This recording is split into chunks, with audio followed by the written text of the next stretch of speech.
Sumakay sa kanyang bangka ang ating Panginoon. Nanguhuli ng isda. Ano ang ginagawa niya?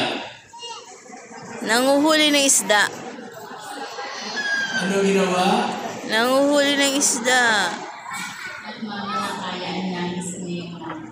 Namamalakaya. Hindi pa yun.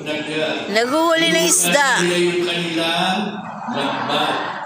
Pero bago kasi ng kanilang lambat, anong ginagawa nila magdamag?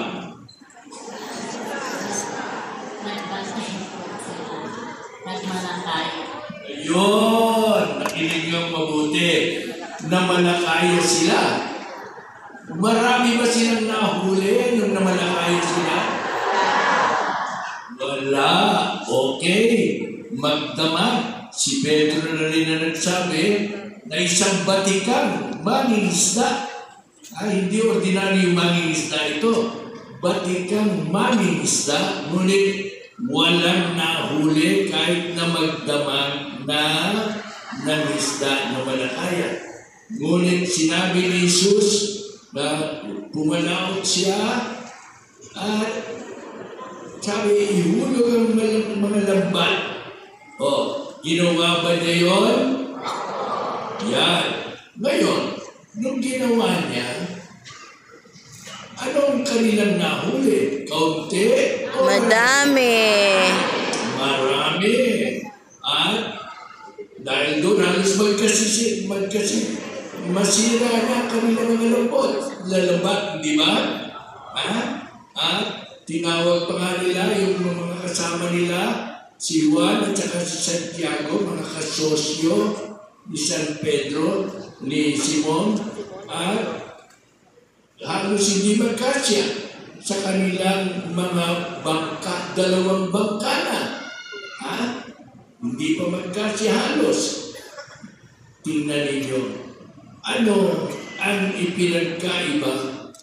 Bakit nung araw na yun, maraming huli, samantalang nung nakaraang araw, magdamag, walang nahuli. Ano ang pagkakaiba? Si Panginoon Jesucristo ay nagputo sa kanila ihulog ang malangkat. Ayun! Ang Panginoon Jesucristo ang nagutos sa kanya na ihagis ang mga lambat. Si Jesucristo ba ay isang mangingisda? Opo. Mangingisda? Carpenter. Ano? Carpintero po. Panginoon? Bukod sa Panginoon, anong trabaho niya? Carpintero po. Carpintero. Ano? Pero, nung marinig ni Pedro ang kanyang utos, sinunod ba ni Pedro? Opo. Yun.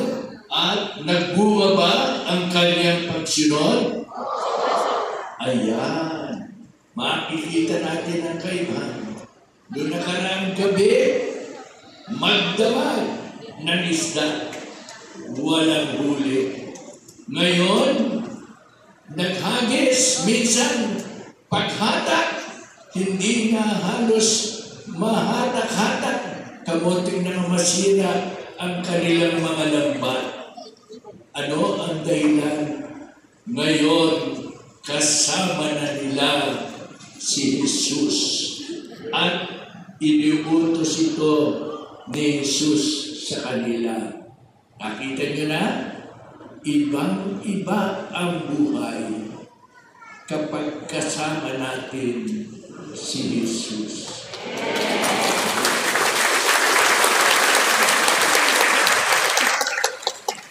Nakita ko pa ang isang t-shirt kanina pagpasok ko. Sabi doon, service is better with friends. Di ba? Nakita natin yun ng ating t-shirt natin. Ngunit lalong-lalo na mas totoo. Service is better with Jesus. Amen. Mas mabuha pagka kasama natin si Jesus. Amen. Bago kami magsimula ng misa, nag-uusap kami ni Brother Rene. At alam niyo si Brother Rene, ganado talaga. Ganado. Tinitingnan ko siya, talaga naman. Mas ganado pa kaysa akin. Ako ganado akong kumain. Pero siya ganadong magkwento. At kinukwento niya yung mga nangyayari sa akin, mga friends of the Divine Mercy, sa iba-ibang lugar. At ako nagugulat ako. Sapagkat hindi naman ako nagpupunta sa Bacolod, hindi naman ako nagpupunta sa Cebu, hindi naman ako nagpupunta sa maraming mga lugar. Karaniwan, nandito lang ako. Dito lang, nakakamanghala. Napakarami natin, di ba? Napakarami natin. Ngunit, ang nakatutuwa ay hindi naman yung dami. Kung hindi, yung ginagawa, mga gawang gawa. Hindi namin nananalangin tayo at tinutulungan ng iba na manalangin, no? Kundi, sabi ko saan kinukuha yung mga pinamimigay, hindi naman tayo politiko. Ha?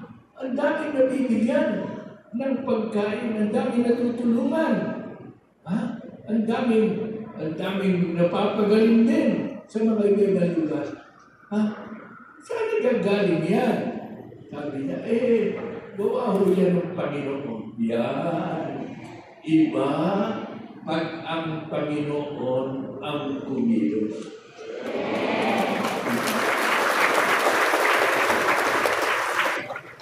Kahit gaano ka kagaling, kung hindi mo kasama ang Panginoon, ano ang mahuhuli mo?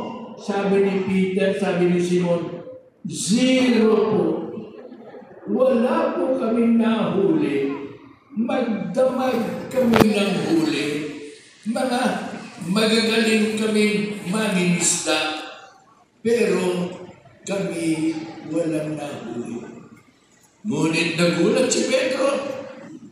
Itong karpintero ang nagsabi sa kanya, ihagis mo ang lambat, manghuli ka sa laot.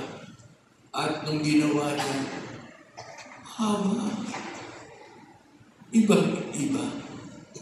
ibang-iba pagkasama mo si Jesus.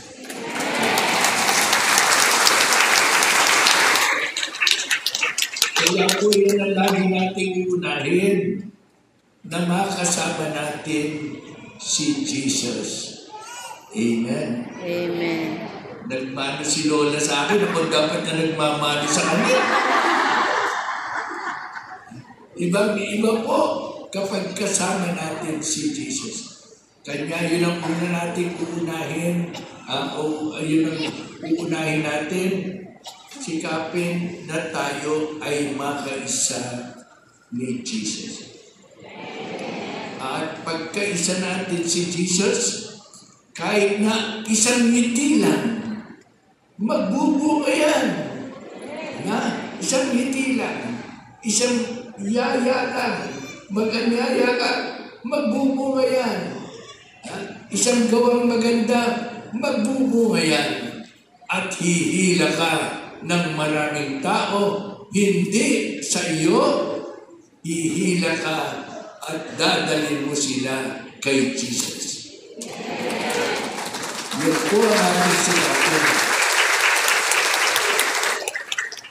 Alam nyo, dito sa mundo, iba Nung minsan, nandun ako sa Baguio, kasama ko yung isang may-ari ng McDonald's doon. No? At nandun ang litrato ni Sharon Cuneta, noon pa ito no? At siya ay kumakain ng Chicken Joy. Hamburger.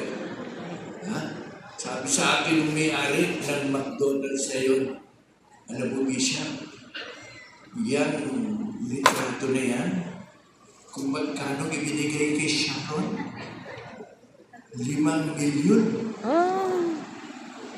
Sabi ko, million, samantalang ako, hindi ako bibigyan, ako pang magbabayan. Pero siya, 5 million. Sabi ko, bakit? Bakit ganun kamahal? Tapos tinulo niya sa akin ng isang bata. Nakikita mo ba yung bata yun? Okay, ako yung talaga naman. Kung kumain ng hamburger parang wala nang ibang kakainin Ang lakas kumain.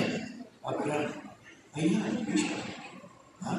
Kung hindi yan nakakakita ng mga katulad ni siya, para yung kumakain ng McDonald's, hindi naman yan pupunta rito, pupunta yan sa Jollibee. Ayan. Bakit? Malakas ang hatak ni Sharon. Malakas ang hatak. Kalahin nyo, makita lang siya kumakain. Yung iba gusto na rin kumain. Ha? Di ba?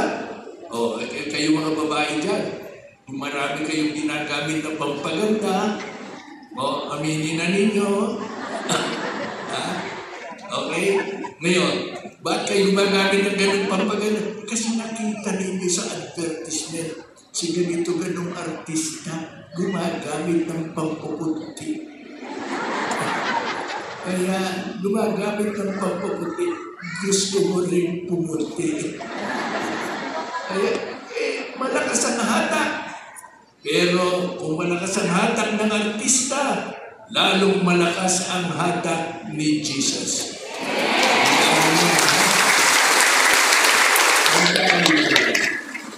Kaya sikapin po natin, una, makisa kay Jesus. Ikalawa, na si Jesus ang ipapakita natin sa mga tao. Hindi yung, madalas nangyayari ito sabihin sa akin, Bishop, congratulations, ang galing ninyo. Ang ganda ng hobby ninyo. Pumapalakpak agad ang tainga ko.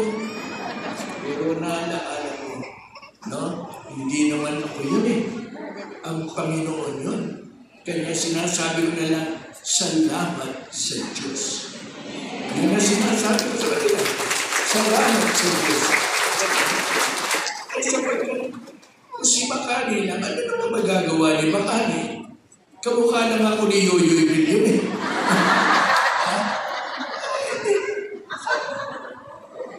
Para mo makakain kay Jesus. Pero siyempre, kung may nagsisikap, tingnan mo nga si Peter. Si Peter po, meron siyang minsan, si Simon. Yung kanyang biyanan, may sakit.